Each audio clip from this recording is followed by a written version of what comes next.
Circle को बोलते हैं, अगर इसकी लंबाई नापी जाए इसको बोलते हैं परिधि। क्या बोलते हैं? परिधि।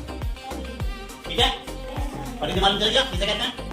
फिर अगर इस सर्किल के बिल्कुल सेंटर में एक पॉइंट होता है जिससे इसकी चारों तरफ की दूरी सेम होती है, बराबर, तो ये जो सेंटर होता है इसको कहते हैं केंद्र।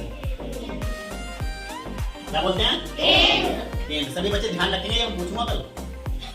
फिर परिधि पता चली हमें, केंद्र पता चला। अब ये जो सेंटर है इसका बीच का केंद्र है, इससे अगर इधर को भी परिधि तक अगर कोई दूरी खींची जाए इसको बोलते हैं त्रिज्या। क्या बोलते हैं? त्रिज्या। ठीक है, समझ में आ रहा है तो बच्चों? चलिए अब आगे बात करते हैं। अब अगर इसी त्रिज्या को हम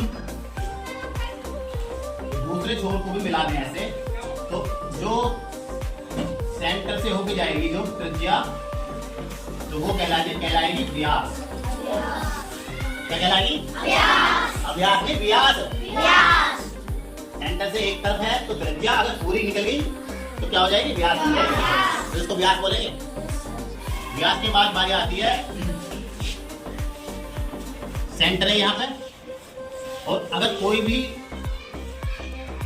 रेखा इसे इस वृत्त को काट रही है, इस तरह से पूरा कर रही है सर्किल को, लेकिन केंद्र से होकर भी जा रही है, केंद्र से अलग है, तो उसको बोलते हैं हम क्या? जीवा। बिल्कुल सही जवाब, जीवा। देखो, जो सेंटर से होकर जाएगी उसे बोलेंगे व्यास, और जो सेंटर के अलावा जाएगी उसे बोलेंगे जीवा। ठीक है, और अब बात करते हैं, अगर इस सेंटर से हम ये सर्किल बनाया हमने, और इस पे अगर कोई हमें ऐसे इतना हिस्सा इसका इतना हिस्सा अगर हमें इसका इतना हिस्सा लेना हो तो इसको बोलते हैं चाप। क्या बोलते हैं? चाप। यहाँ तक समझ में आया बच्चों? देखो बच्चों, एक वृत्त के किसी भी छोर को बाहर टच करके अगर कोई रेखा जा रही है उसे बोलते हैं क्या? स्पर्श रेखा। स्पर्श रेखा बोलते हैं। देखो, टच करके स्पर्श करके जा रही है वो, है ना, तो स्पर्श रेखा। और अगर वृत्त को काट के जा रही है अंदर से तो उसे बोलते हैं छेदक रेखा। छेदक रेखा। ठीक है, वृत्त के सेंटर से कोई वृत्त का कोई खंड वो कहलाता है त्रिज्या खंड।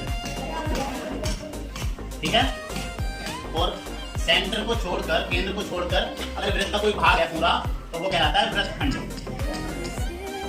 क्या कहलाता है? वृत्तखंड। और सारा जो वृत्त होता है वो कहलाता है क्या? क्षेत्रफल। क्या कहलाता है बच्चों?